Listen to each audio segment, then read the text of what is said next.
Hello everyone, स्वागत है आप सभी का एग्जाम गुरु यूट्यूब चैनल में। दोस्तों, इस वीडियो में हम लोग एयरफोर्स 2020 एग्जाम के लिए इंग्लिश का प्रैक्टिस पेपर सॉल्व करने वाले हैं।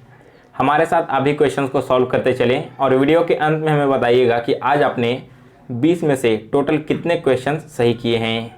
और दोस्तों, अगर आपको इन मॉक टेस्ट का PDF चाहिए तो सारे PDF आप हमारे टेलीग्राम ग्रुप से डाउनलोड कर सकते हैं। टेलीग्राम ग्रुप का लिंक मैंने आपको डिस्क्रिप्शन बॉक्स में दे दिया है, तो आप वहां से इसे ज्वाइन कर लें। वीडियो स्टार्ट करने से पहले दोस्तों, एयरफोर्स 2020 एग्जाम के लिए वाई ग्रुप का 5 इंपॉर्टेंट मॉक टेस्ट तैयार किया गया है। इन मॉक टेस्ट में दिए गए सारे क्वेश्चंस एग्जाम के पैटर्न के अकॉर्डिंग हैं और ऐसे ही प्रश्न आपसे परीक्षा में भी पूछे जाएंगे। तो जिन लोगों ने अभी तक इन मॉक टेस्ट को परचेज नहीं किया है, आपको लिंक डिस्क्रिप्शन बॉक्स में मिल जाएगा, वहां से आप परचेज कर लें। यहाँ पर टोटल 5 मॉक टेस्ट का दाम केवल 25 रुपये रखा गया है। सो आप सभी लोग एक बार इसे जरूर सॉल्व करें। तो चलिए आज का प्रैक्टिस पेपर स्टार्ट करते हैं। सो गाइज, जैसा कि आप सभी को पता है कि हम यहाँ पर पैसेज वाले क्वेश्चंस लास्ट में सॉल्व करते हैं और क्वेश्चन नंबर 1 से 4 तक पैसेज से रिलेटेड क्वेश्चन है, तो इसे सबसे लास्ट में सॉल्व करेंगे। चलिए स्टार्ट करते हैं क्वेश्चन नंबर 5 से। 5 क्वेश्चन है, identify the incorrectly spelled word. यहाँ पर 4 वर्ड्स दिए गए हैं, इनमें से एक वर्ड का स्पेलिंग गलत है, तो आपको वो वर्ड फाइंड करना है और बताना है कि करेक्ट स्पेलिंग क्या होगा। तो देखिए, रसल, सागो और मोरल, इन तीनों वर्ड्स का स्पेलिंग बिल्कुल सही दिया गया है, लेकिन यहाँ पर पर्पस का स्पेलिंग गलत है। पर्पस का करेक्ट स्पेलिंग होता है PURPOSE और इसका मतलब है उद्देश्य। ऑप्शन बी में है रसल। तो दोस्तों, रसल का मतलब होता है सरसराहट, जो सरसर की आवाज़ आती है उसे बोला जाता है रसल। अगर आपसे इसका सिनोनिम पूछ लिया जाए तो आप इसका सिनोनिम दे सकते हो स्विश। स्विश का मतलब ही होता है सरसराहट। ऑप्शन सी है सागो। सागो का मतलब होता है दोस्तों साबूदाना। और डी ऑप्शन है मोरल। मोरल का मतलब होता है नैतिक। अगर आपसे मोरल का सिनोनिम पूछा जाए तो आप बता सकते हो, इसका एक सिनोनिम हो जाएगा इथिक। इथिक और मोरल दोनों का मतलब एक ही होता है, नैतिक। चलिए अब आगे बढ़ते हैं अगले क्वेश्चन की ओर। नेक्स्ट है क्वेश्चन नंबर 6। यहाँ पर आपको खाली स्थान को फिल करना है। Munni is good dash music. यहाँ पर आपको म्यूजिक से पहले प्रीपोजिशन यूज करना है।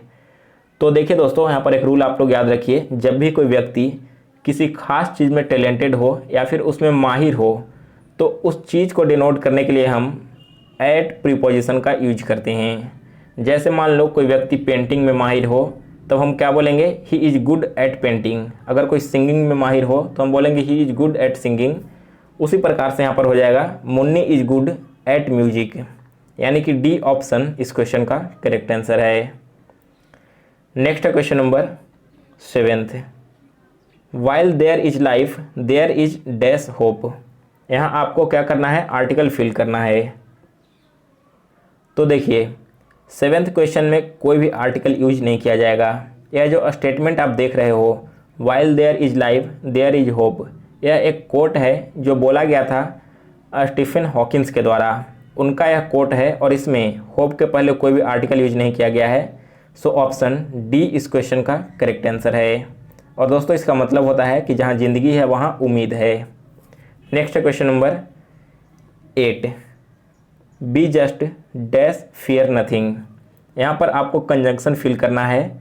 तो 8 क्वेश्चन में यूज किया जाएगा एंड कंजंक्शन का, यानी कि ऑप्शन सी इस क्वेश्चन का करेक्ट आंसर है, be just and fear nothing. और दोस्तों, यह भी एक कोट ही है। इस कोट को कहने वाले व्यक्ति का नाम है शेक्सपियर। आपने नाम सुना होगा, उन्हीं के द्वारा कहा हुआ स्टेटमेंट यह है, be just and fear nothing. और इसका मतलब होता है दोस्तों कि टू जज पीपल फेयरली, यानी कि किसी भी पीपल को न्याय दिलाना, इसके बारे में कहा गया है। नेक्स्ट है question number 9। He was quite dash when he heard what had happened. तो 9th क्वेश्चन में अम्यूज्ड वर्ड का यूज किया जाएगा, यानी कि बी ऑप्शन करेक्ट आंसर है। यहाँ पर सेंटेंस है दोस्तों, he was quite amused when he heard what had happened. कहने का मतलब यह है कि वह खुश हुआ जब उसने सुना कि क्या हुआ है, यानी कि जो घटना हुई उसके बारे में सुनकर वह खुश हुआ। अम्यूज्ड का मतलब होता है यहाँ पर खुश होना। नेक्स्ट देखिए क्वेश्चन नंबर 10 है। आपको मतलब बताना है one word without the name of the author, यानी कि बिना ऑथर के नाम का अगर कोई है, कोई पुस्तक हो या फिर कुछ भी हो, उसे क्या बोलते हैं? तो इसके लिए वन वर्ड यूज किया जाएगा एनोनिमस का, यानी कि ऑप्शन ए इस क्वेश्चन का करेक्ट आंसर है। बी ऑप्शन में देखिए प्लेनरी। प्लेनरी का मतलब होता है दोस्तों पूरा, यानी कि जो कंप्लीट होता है उसे प्लेनरी कहते हैं। सी ऑप्शन में है रिलैप्स। रिलैप्स का मतलब यहाँ पर है दोस्तों पतन, यानी कि गिरना। और डी ऑप्शन मैग्नेट, जिसका मतलब है चुंबक। नेक्स्ट क्वेश्चन नंबर 11th में आपको स्टिमुलेट का सिनोनिम बताना है, यानी कि इसका सिमिलर वर्ड बताना है। और स्टिमुलेट का मतलब क्या होता है?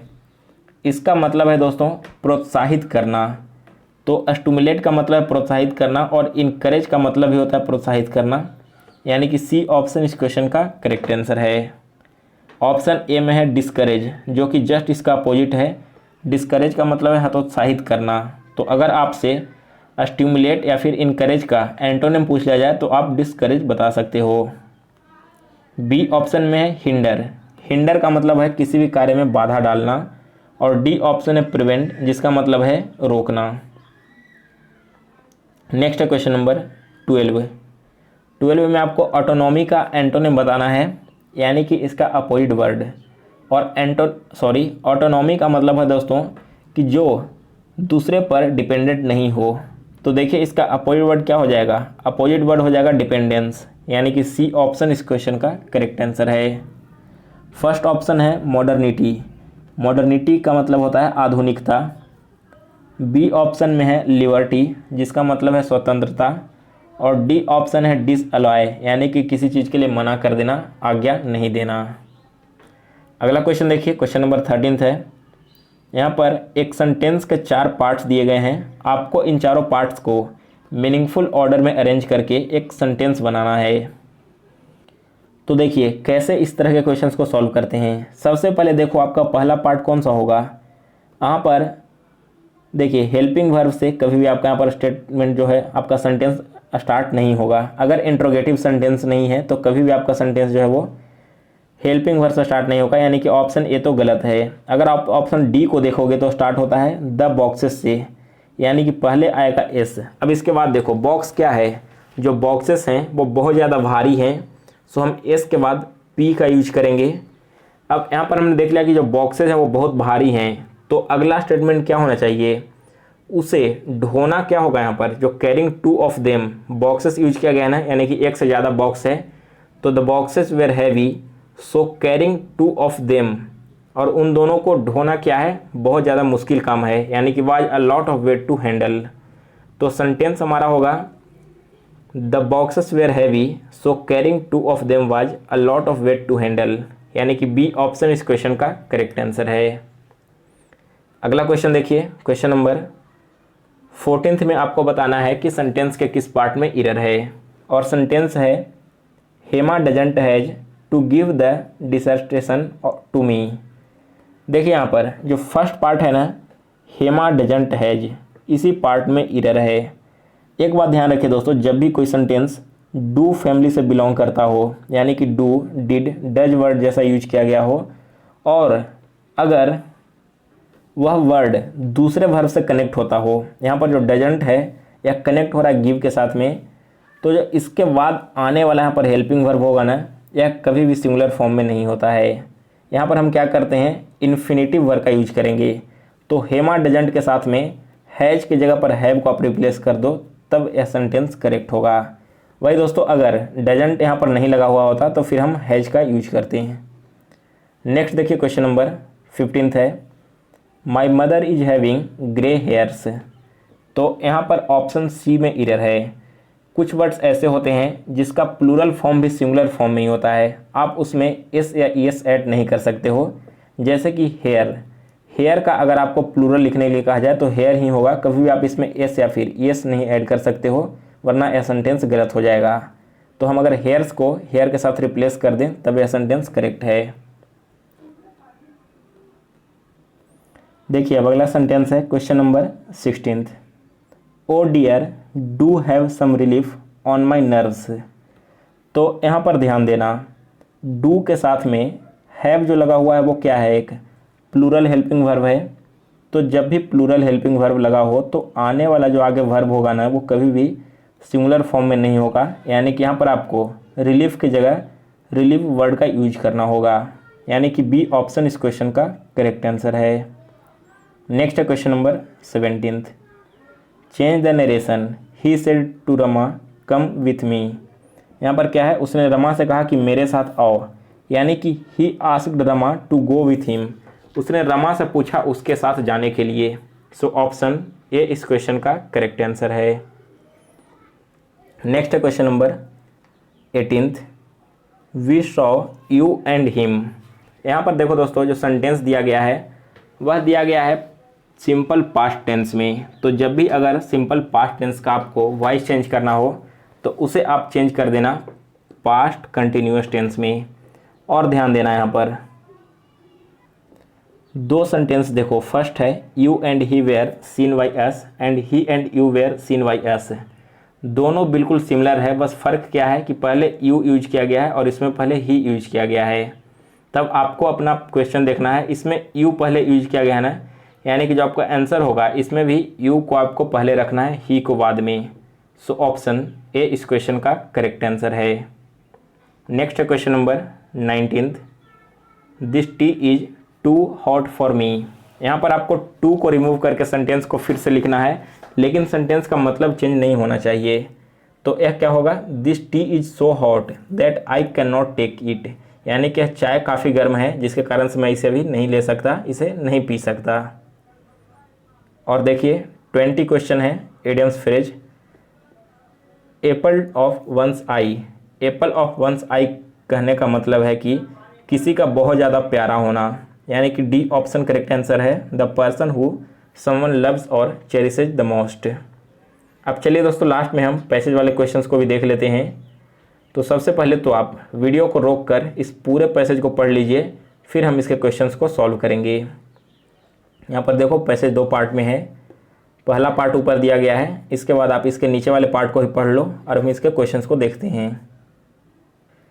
सो गाइज, आपने यहाँ पर पैसेज को पढ़ लिया होगा, तो चलिए अब इसके क्वेश्चंस देखते हैं। फर्स्ट क्वेश्चन है music is often linked to. Music किससे लिंक्ड होता है, यह लिंक्ड है मूड से, यानी कि बी ऑप्शन करेक्ट आंसर है।